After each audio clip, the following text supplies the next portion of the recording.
एक वैष्णव या भक्त का मन, बुद्धि श्री कृष्ण में ही समर्पित होती है।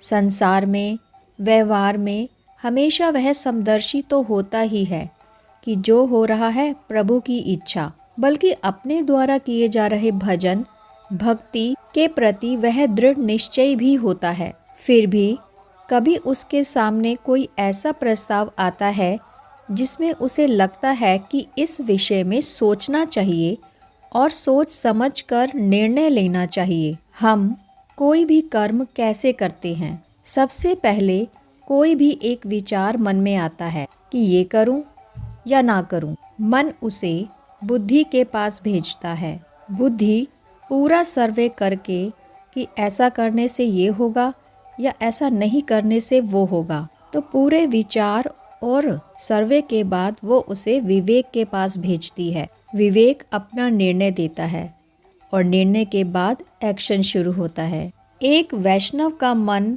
बुद्धि हमेशा श्री कृष्ण चरणों में, श्री कृष्ण सुख में, श्री कृष्ण भजन में अर्पित होता है और वह किसी भी बात को श्री कृष्ण भजन आदि के तराजू पर रखकर तोलता है कि जो मैं कार्य करने जा रहा हूँ उस कार्य को करने से मेरा श्री कृष्ण भजन बढ़ रहा है या बढ़ेगा, तो वह उस काम को करता है, अन्यथा ना तो प्रारंभ करता है, और यदि झटके में प्रारंभ हो भी गया तो उसे अधिक समय तक कंटिन्यू नहीं रखता, उससे बाहर निकल जाता है। इसके उल्टे जो सच्चा वैष्णव नहीं होता है वह बातें तो भक्ति की करता है, लेकिन जब निर्णय लेने का समय आता है तो मन बुद्धि श्री कृष्ण अर्पित न होने के कारण ऐसे निर्णय लेता है जिससे भजन भक्ति क्षीण हो जाती है, और जो कुछ भी वो भक्ति भजन के अंगों को कर रहा होता है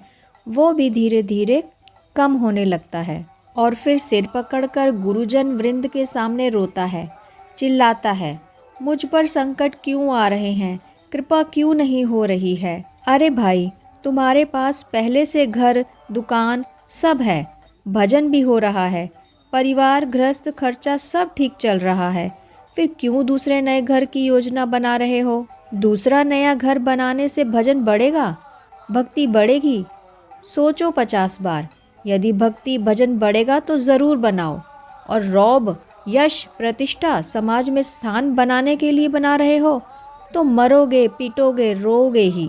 अतः एक वैष्णव किसी भी विषय को श्री कृष्ण भक्ति को केंद्र में रखकर ही निर्णय लेता है, क्योंकि उसका मन बुद्धि विवेक श्री कृष्ण में ही समर्पित होती है। सोचें ज़रा, क्या हम ऐसा करते हैं? यदि नहीं तो यह नहीं कहना कि हम तो वैष्णव हैं ही नहीं, हम कहाँ के भक्त हैं।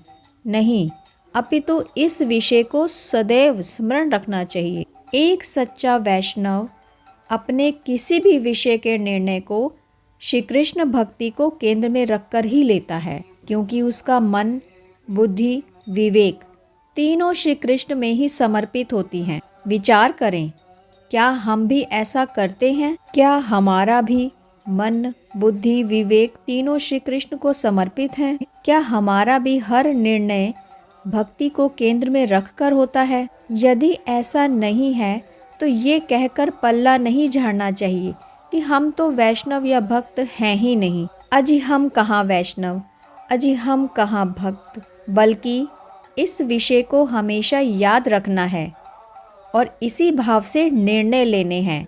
भागना नहीं है, अपनाने का प्रयास करना है। आपको ये मेरा छोटा सा प्रयास कैसा लगा कृपया ज़रूर बताएं। अच्छा लगा हो तो इसे लाइक और शेयर ज़रूर करें, और यदि चैनल को सब्सक्राइब नहीं किया तो कृपया ज़रूर कर लें ताकि आने वाली वीडियोस आप तक पहुंच जाएं। हमारे साथ बने रहिए, अपने मन को भगवत चरणों में लगाए रखिए। मिलूंगी आपसे नेक्स्ट वीडियो में, तब तक के लिए आप सभी को मेरा प्यार भरा राधे श्याम।